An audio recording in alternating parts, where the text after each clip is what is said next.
Recebi com muita satisfação o convite para falar sobre a origem da ABEA, Associação Brasileira de Escolas de Arquitetura.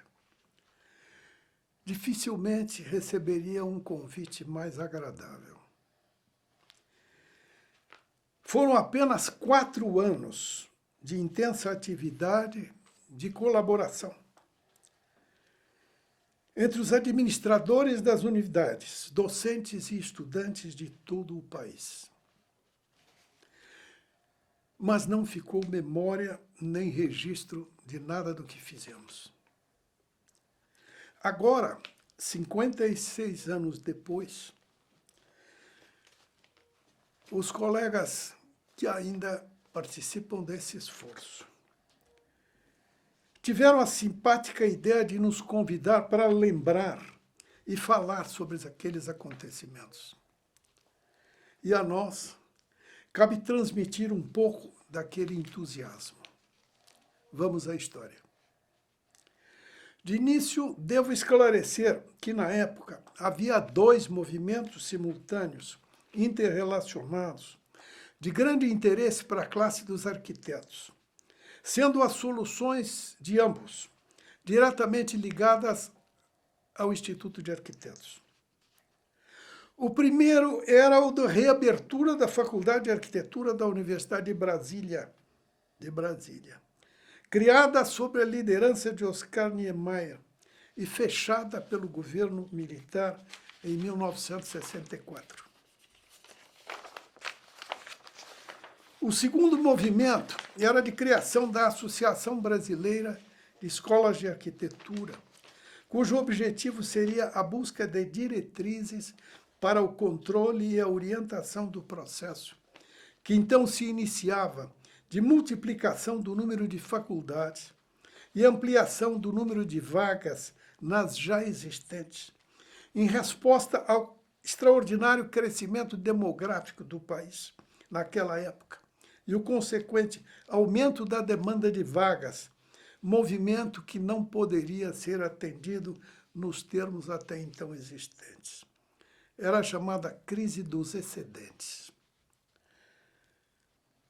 Mas os 2 movimentos foram, desde o início, fortemente entrelaçados e de interesse para os arquitetos, razão pela qual mereceram o apoio do IAB e, pelo nosso lado, o dos arquitetos, era o único órgão qualificado para essa forma de mediação. E ambos contaram com a participação do arquiteto Miguel Alves Pereira, professor, na época, da Universidade Federal do Rio Grande do Sul e presidente do IAB.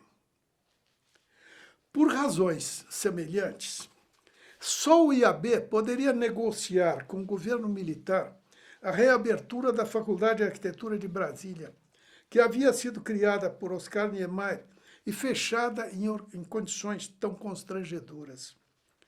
Inclusive porque, na época, os estudantes revoltados haviam ocupado o edifício da faculdade, demonstrando que ela continuaria a existir. E eles ali permaneceriam até o início das negociações para a sua reabertura, intermediada pelo IAB. E aqui eu incluo uma pequena nota. Era a repetição do que tinha acontecido com esta Faculdade de Arquitetura e Urbanismo da USP, quando Oscar Niemeyer foi nomeado professor pelo nosso fundador, professor Luiz de Anhaia Mello. E a indicação foi cancelada pelo Conselho Universitário. E nós entramos em greve, em 1951. Uma semana depois das aulas começarem, eu era calouro e participei de todas as lutas para reabrir a faculdade. E a primeira reação dos alunos, com a escola fechada pelo governo do Estado de São Paulo, foi ocupar. E nós dormíamos no porão da FAO, da Rua Maranhão, porque ali estava o GEFAL. E o GEFAL era uma sociedade civil, e aquele era o endereço registrado. O governador do Estado não podia fechar o GEFAL. Então, esta história se repetiu e eu me sentia profundamente solidário com os colegas de Brasília que agiram da mesma maneira. A nossa escola não vai se fechar. demonstra o papel dos estudantes nesses movimentos. Pouca gente acredita que possa ser um movimento tão responsável, pois assim foi em Brasília, porque lá as paredes eram altíssimas em volta, aquilo era um antigo armazém de materiais de construção da universidade. Aquilo foi adaptado pelo Lelé, como arquiteto, para a Faculdade de Arquitetura. Mas eles fecharam as portas e tinha uma escada, os muros eram muito altos, eles tinham uma escada, subiam e desciam, tiravam, mudavam a escada de lado. De manhã eles saíam, de noite eles voltavam, ocupavam, moravam às vezes com a família lá dentro. Eles ocuparam, como nós ocupamos. Não dá para deixar de participar dessas coisas. Então, ao contar, é sempre bom detalhar esses acontecimentos para que se possa entender o papel de todos, inclusive dos estudantes. Todos sabiam perfeitamente o que precisava ser feito. Portanto, não podiam aceitar que a conduta fosse outra. Tinha que ser melhor. Na lógica dessas negociações, o professor Miguel Alves Pereira, que depois foi desta FAU também, foi indicado para ser o diretor da Faculdade de Arquitetura de Brasília. Foi quando eu fui convidado para dar os cursos da reabertura. E, portanto, participei de tudo isso. Mas para todos nós, de cada uma das faculdades, havia ainda a questão dos excedentes. E para responder, para respaldo dos seus trabalhos, o professor Miguel Pereira tinha muito cuidado com as questões institucionais. E para enfrentá-las, estando em Brasília, foi procurar o Ministério da Educação, no Ministério da Educação, o diretor do DAU, Departamento de Assuntos Universitários, que na época era o engenheiro Linaldo Cavalcante, conhecido por sua lucidez e eficiência. Foi o criador da Universidade de Campina Grande, na Paraíba, das melhores do Brasil. Linaldo informou que a área médica, também preocupada com o risco de quebra do nível de qualidade nas faculdades, pelo aumento indiscriminado no número de unidades e de vagas, havia solicitado a criação de uma comissão oficial do Ministério para visitar as faculdades e reunir dados sobre a sua área de ensino e pesquisa. Eram duas instituições, portanto, que foram criadas naquele momento.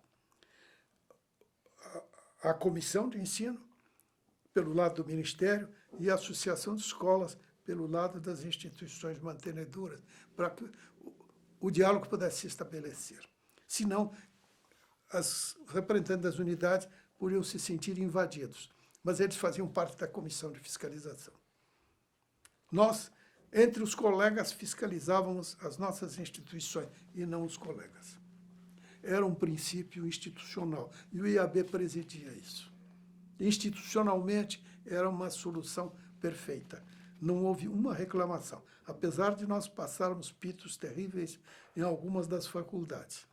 As coisas eram graves, mas eram aceitas e as unidades se adaptavam.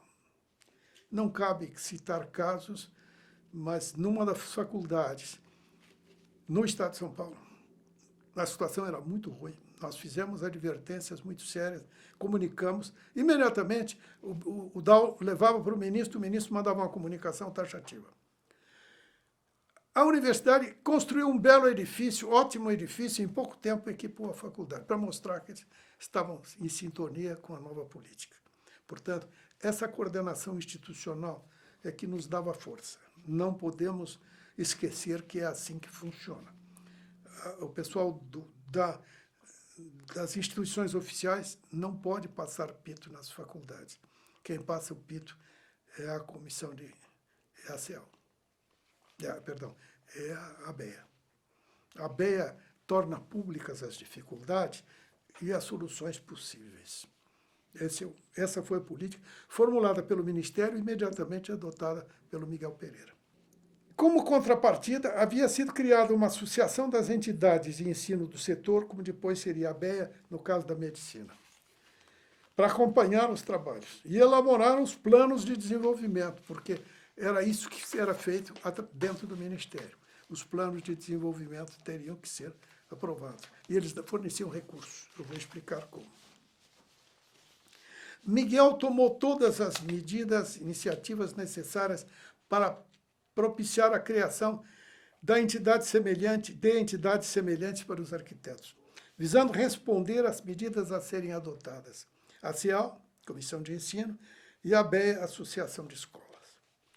Ele, coordenando a CIAL, por indicação do DAO, portanto, ele estava pelo lado oficial, convocou imediatamente todos os diretores para uma reunião em Brasília com a finalidade de proceder à fundação da ABEA, assinar a ata e eleger seu presidente.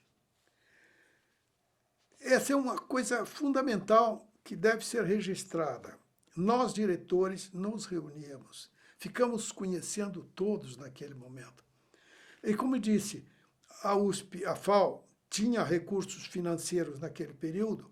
Como as federais estavam num período de vacas muito magras, os militares fecharam os recursos, todos os diretores ligavam para a diretoria da FAO, porque eu fui eleito como presidente da comissão. Então, tinham todos liberdade de telefonar. E isso criou uma integração entre os professores de todas as faculdades, de todos os departamentos, como nunca houve. E depois não se repetiu. Isso nos dava uma força imensa. Não éramos apenas membros de uma comissão oficial. Nós éramos os articuladores entre os colegas, independentemente das faculdades, inclusive do Ministério. O diálogo com o Ministério era um diálogo coletivo. O Miguel tomou todas as iniciativas necessárias para a criação das entidades semelhantes para os arquitetos, para responder essas coisas. E criou a CIAL e criou a ABEA. Ele, coordenando a CIAL por indicação do DAO, convocou todos os diretores para Brasília. Era sobre isso que nós estávamos falando. Abertas as urnas para votação da ABEA, somados os votos, estava eleita a primeira diretoria. Com essa eu convivi pelo menos 2 anos. É uma maravilha, porque você cria elos com os colegas das outras faculdades, num plano de responsabilidade como uma diretoria, é uma maravilha, convivência. Fica com amigos para o resto da vida. Era constituída por Neudson Braga do Ceará, que ainda está vivo.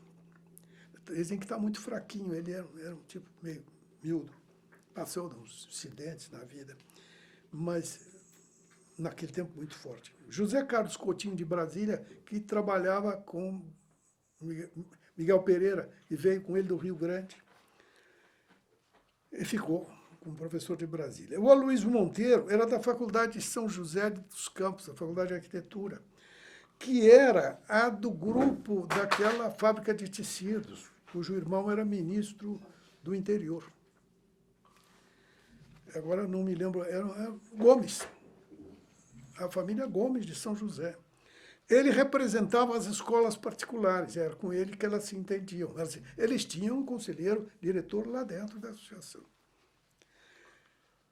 O diretor da Faculdade de Arquitetura da Universidade de Pernambuco, agora o nome dele não está aqui anotado, e como presidente eu da FAO de São Paulo, que já estava dando cursos em Brasília pela reabertura. Eu tinha acabado de fazer concurso aqui, mas eu fiquei com muita satisfação de ter essa oportunidade de ser o primeiro presidente e organizador da ABEA.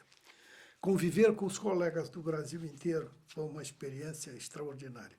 Havia gente muito boa em todos os campos. Você ia em Belém, que era uma escola única, na Amazônia inteira, fechada, perseguida, etc. Chegava lá, você tinha gente de primeira qualidade. Era um diálogo que nos dava um entusiasmo muito grande. E os alunos, o entusiasmo dos alunos.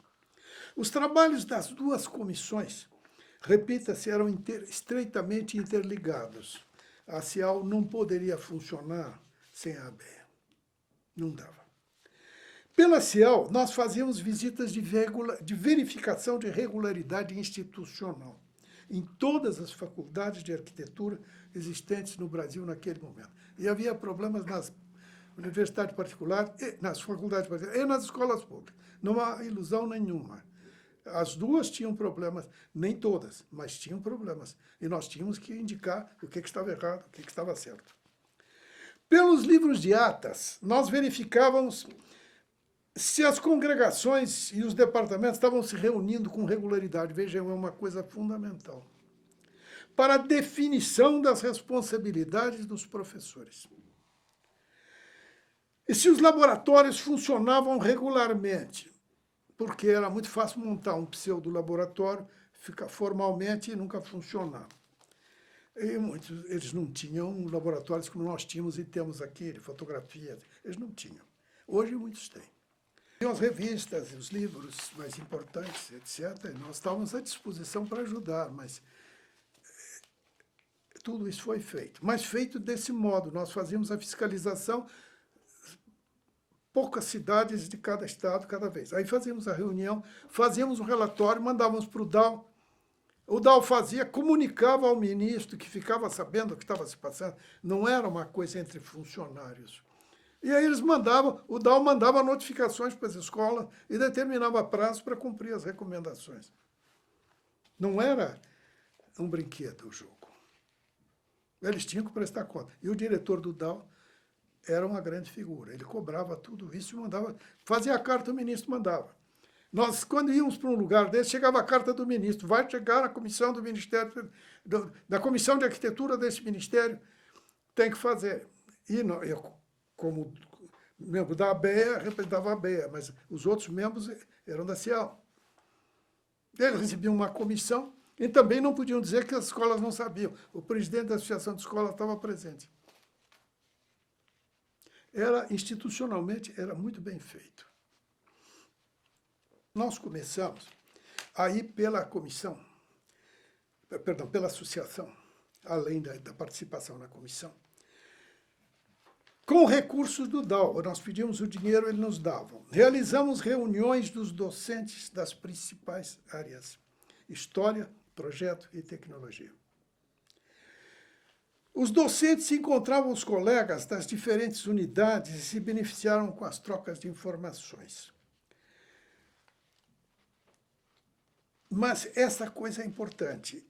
Nós fizemos reuniões dos 3 departamentos básicos das escolas. Então, todos os professores de todos os departamentos de história, todos os departamentos se encontraram e nós escolhíamos conforme o estado. Por exemplo, história nós fizemos na Bahia, nos departamentos de história. Então, era uma beleza que todo mundo ficava se conhecendo, e a troca de informações era muito útil. E aí as pessoas se comunicavam sozinhas, não precisavam mais depender de nós. Mas focalizávamos as áreas de conteúdo ainda mal definido, ou conteúdos ainda mal definidos nas nossas faculdades, ou com carências de professores especializados. Existia isso. Como conforto ambiental, paisagismo e estruturas. Eram áreas difíceis para todas as escolas. Aqui na FAO, quando nós entramos, e foi o primeiro ano, entrou o Cardoso, o americano de nome português. Ele veio da Califórnia, ele era professor formado na área de paisagismo. Depois, assistentes Rosa Clears e Miranda Magnoli. Depois, que nesse tempo era Miranda Martinelli, ainda solteira. E mais um ou dois, que foi o embrião de paisagismo nessa faculdade, porque ele foi embora. Mas essas pessoas começaram a trabalhar e se integraram com as das outras escolas.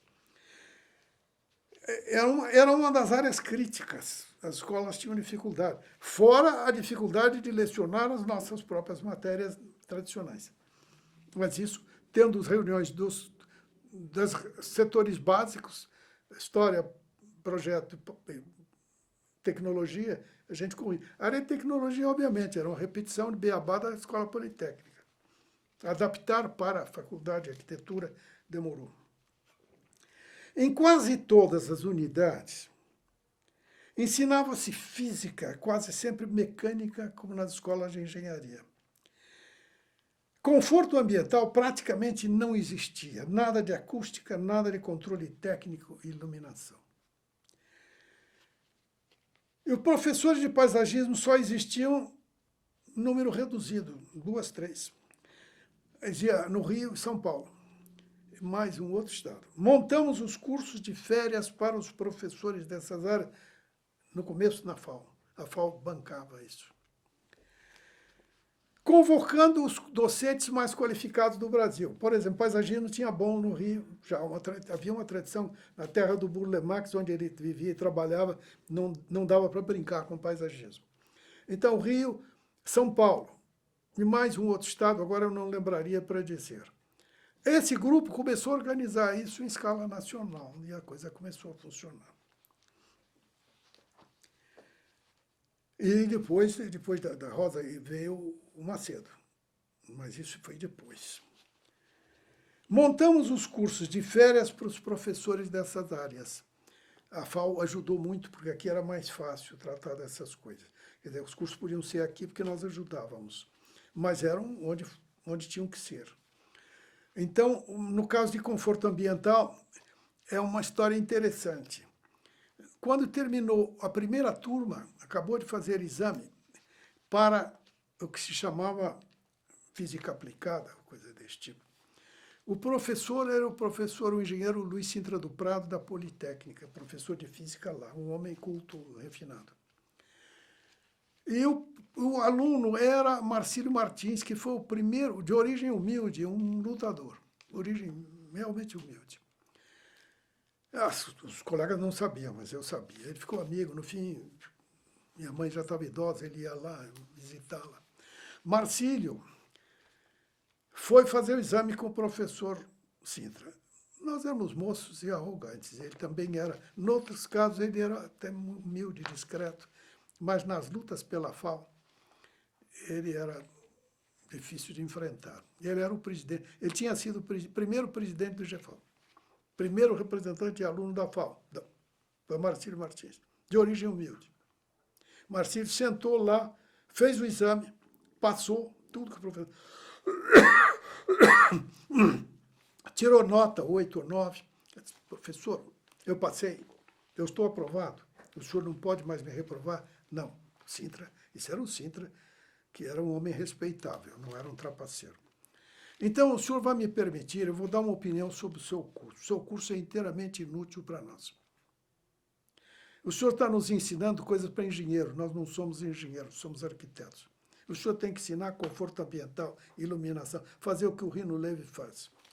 O senhor conhece a acústica como o Rino Leve? É isso que o senhor tem que nos ensinar. E Sintra era tão bom que ele foi para a França, para o CSDB lá na França, Centre Scientifique du Bâtiment, e estudou lá o que precisava fazer para ensinar aqui para nós, das outras turmas. Quando eu entrei na quarta turma, nós já tínhamos com ele o estudo de conforto ambiental desse jeito, não? Iluminação, etc. E ver também o que o Rino estava fazendo, porque ele estava fazendo essas coisas em São Paulo há anos. E os engenheiros todos não estudavam o que o Rino fazia, porque ele não era engenheiro. Mas o curso não era feito, o curso era feito para engenharia, não para os arquitetos. Então, esse trabalho foi feito desse modo. Mas os cursos foram sucesso e os colegas passaram a se comunicar com os colegas das outras faculdades. Então, esse ficou um movimento nacional. Todos passamos a amadurecer ao mesmo tempo. Naquele mesmo período, nós iniciamos na FAO, também com recursos especiais, o primeiro curso de especialização sobre o patrimônio cultural, e em colaboração com o IFAM, o CONDEFAT, que é o órgão estadual, e com a Unesco. Foi fundamental. Veio o diretor da Unesco para abrir o curso, que está vivo. Eu andei me correspondendo ainda com ele. Uma aluna disse que tinha falado com ele, pediu o endereço, escrevi. Ele foi muito gentil respondendo. Ele nunca esqueceu. Ele comentou que nunca esqueceu. O Piano Toledo de Menezes, da Faculdade de Filosofia, da História, arqueólogo, etc., participou. E depois ele participava do CONDEFAT, nós, no IFAM, fomos conselheiros durante 20 anos juntos. E metade das vagas do curso da FAO, desse primeiro, de patrimônio, foram reservadas para os alunos de outros estados. E nós arranjamos dinheiro para eles terem hotel e terem alimentação. Então, das 40 vagas, ou 50, metade eram de outros estados. A política de que os cursos de pós-graduação têm que ser nacionais. O que era ótimo, porque os pesquisadores da FAO se articularam com o país inteiro. Deixou de ser um grupinho fechado, que é uma péssima coisa. E esses grupos que foram... e aí nós começamos os cursos de pós-graduação com recursos da FAO e com grande frequência dos colegas dos outros estados. Em princípio, metade das vagas eram para eles. Então, todos os cursos começaram a ser filhotes dos da FAO e, portanto, isso criou um intercâmbio dessa forma. Em vez de criar muitos outros cursos, nós ficamos integrados. Em uma década, vejam bem, uma década apenas, nós, arquitetos, desse modo, compartilhamos a construção de instituições universitárias, por isso que eu estou citando a pós-graduação. Todas as instituições universitárias, em uma década, em nossas áreas de atuação. Com tanto sucesso, que nós esquecemos de registrar o bom andamento das nossas próprias lutas. Mas agora, neste momento, começamos a escrever.